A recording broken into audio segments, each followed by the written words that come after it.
De atinu wara ne on question a. De atinu wara ne yake san hanjo. De atinu wara ne one a sun a. Don don hak ne na. We give thanks to the people. We give thanks to our mother, the earth. We give thanks to the waters. So be it our minds are together. De atinu wara ne ojinu wasun a. De atinu wara ne onunk wasun a. We give thanks to the fish. We give thanks to the fruits. We give thanks to the grass. So be it our minds are together. We give thanks to the insects. We give thanks to the medicines. We give thanks to the roots. So be it our minds are together. We give thanks to the foods. We give thanks to the animals. We give thanks to the trees. So be it our minds are together.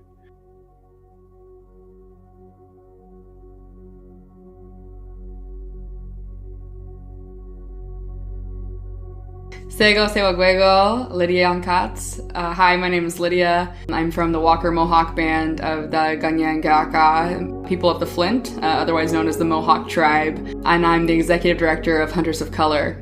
This is actually my family's ancestral land, and so it's really an honor to be here with you today and sharing this very, very special land. I grew up with a dad who's indigenous and a mom who's white. My dad's side of the family, he grew up in a city and he wasn't super comfortable around firearms and didn't recognize firearms as a tool, as a means to an end to procuring sustainable meat. I recognized the need and the importance of hunting through my mom's side of the family, and then I also recognized the barriers through my dad's side of the family. My name is Jimmy Flatt. I am the co-founder of Hunters of Color, which is a nonprofit aimed at breaking down barriers to entry for people of color to get into hunting and conservation. I grew up in Sonoma Valley, which is at the northern tip of the San Francisco Bay Area. As I was getting into hunting, I started to realize that diversity disappeared the second I was out hunting in the marshes of Sonoma or in the woods of Northern California or wherever it was. I felt othered while I was out hunting. I really wanted to break that feeling down so that children who are getting into hunting never have to feel like they don't belong or they are othered and they don't fit in with something that is shared by every culture that's on this planet. We've all hunted. If we are here today, our ancestors were highly successful hunters. We have that in our blood. It's in our nature. We all deserve the right to pursue game, to put food on our table, to sustain our lives. Hi, I'm Paul Gallery, and I'm the land steward for the Nature Conservancy in New York, and I currently live in the city of Albany. So what I do for TNC is essentially be in charge of all of the lands that TNC owns within a certain geographic region. I align personally with the mission of Hunters of Color very strongly. I think because I'm so tied to the land in my everyday life, I feel like allyship is actually facilitating and getting people in a real way out into that land. And ensuring that in the ways that you're doing it, it is through uplifting those that are doing the work.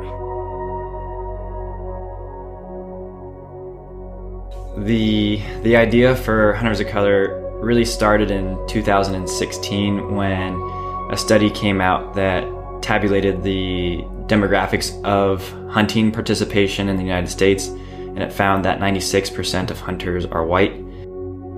According to the US Census, by the year 2044, the US is going to be 50% minority.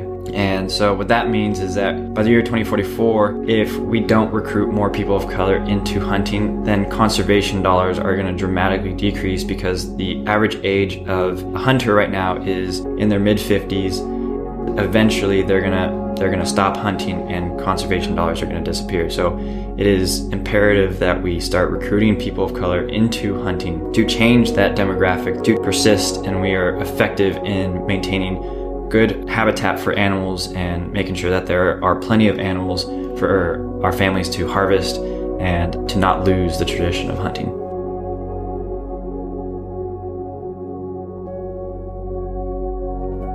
My name is Avery Toledo. I am a contract specialist for the Department of Health and Mental Hygiene in New York City. The draw to hunting is multifaceted. As I've been getting older, I wanted to become more in touch with nature, getting back sort of to my roots, not only as someone of Boricua descent, being Puerto Rican, but also because, as I've traveled over the years and seen this country and how beautiful it is, I wanted to take more advantage of that.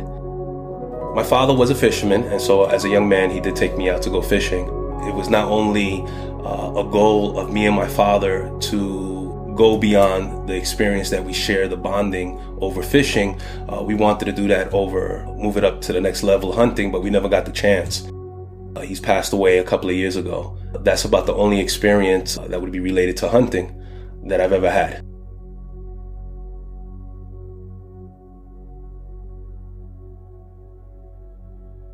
As hunters of color, we make up less than 3% of the entire hunting population. When you look at the numbers from the U.S. Fish and Wildlife Service, those numbers don't lie and they were not an accident. You're looking at exclusion, you're looking at laws that kept people of color out of the outdoors, and things like racism, lack of access to land, lack of exposure, and other barriers that are very real to BIPOC communities, even today.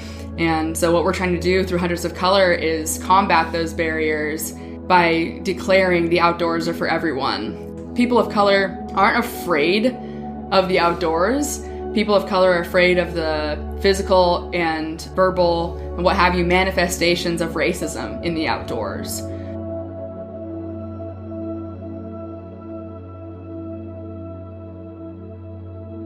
Hi, I'm Brandon Dale. I'm from Louisiana originally, but living in New York City, and I'm an MD PhD student. It's important for me as a person of color to be a mentor was because I knew that I had the exposure and the experiences earlier on that really solidified to me that I love being outside, I love hunting, I love fishing. To be able to pass that along to the next generation of people who look like me, it's not just my duty, it is my obligation, and it is part of being a hunter and being an outdoorsman, to give back to the communities and really make sure that we sustain this in a place where people who look like me have access and really know that this is something you can do, this is something that you should do, and this is something that is available to you. Whenever I see myself and I'm alone in the woods, I think about all the barriers that I had to go through to get to this point. Coming out here as a mentor to other people of color is really completing that circle of making sure that the next generation of people who come into the woods bring more people in, come in confidently, and have to have, less barriers.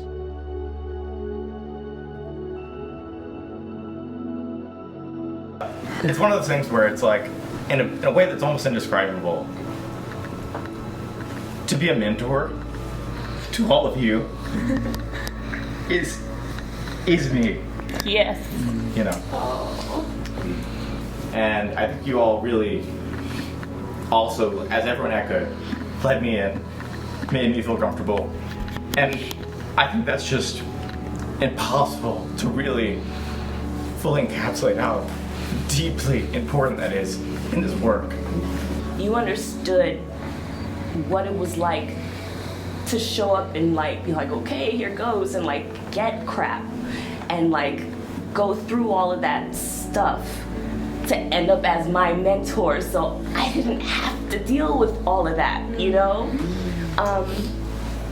and I appreciate you in particular, and of course all of the mentors of color here,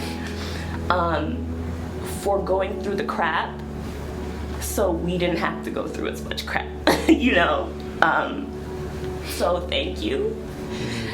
It means a lot that you were my mentor, a lot. So, yeah. And don't let the same thing that happened to me, where my family left their hunting traditions back from the countries that they originated from. Mm-hmm. And it took me years to find that passion again, but spread it to the generation that you have connection to. Don't let them miss it for one day, because this is what happens when you press on. Thank you guys. It's super important that people of color see themselves represented in hunting and outdoor spaces in general, because when we see ourselves represented, then it breaks down this notion that hunting isn't for us. And when I bring people up in the Adirondacks, I tell them we've been here, we are here, and I want them to feel welcome. I think we should be in these spaces. When there are more voices and more diverse opinions and experiences in the conservation world, we're going to be more effective at solving these issues that we're facing that are pressing upon us. And when we have more people involved, we're just going to be more effective. I'll walk up, first thing I do is I'll ask for a moment of solace if I'm with somebody, and I'll put my hand on its head and I'll say, "Thank you, my friend, for the life you have given me. I'll see you again in another life when all that's left of us here are our bones." And so basically I'm being grateful for the animal for giving me life so that I can sustain what I'm doing. And I know that in the next life I will be revisited by the spirit of this animal. Thank you. Thank you for that. Land access is a huge barrier to entry for people of color. This weekend wouldn't have been possible if it wasn't for the Nature Conservancy. As a Mohawk person, being able to share Mohawk land with our mentees, I'm just incredibly grateful. We make sure that community is at the heart of everything we do. We build our mentorship program, we build these spaces on anti-racism and on MLK's concept of the beloved community, which is a community that is devoid of hatred, poverty, and racism. Because it's one thing to talk to communities and work for communities, it's another thing to work with communities. And it's intensely personal for us that we ensure that people of color have access to the outdoors for our family's sake and for our community's sake as well.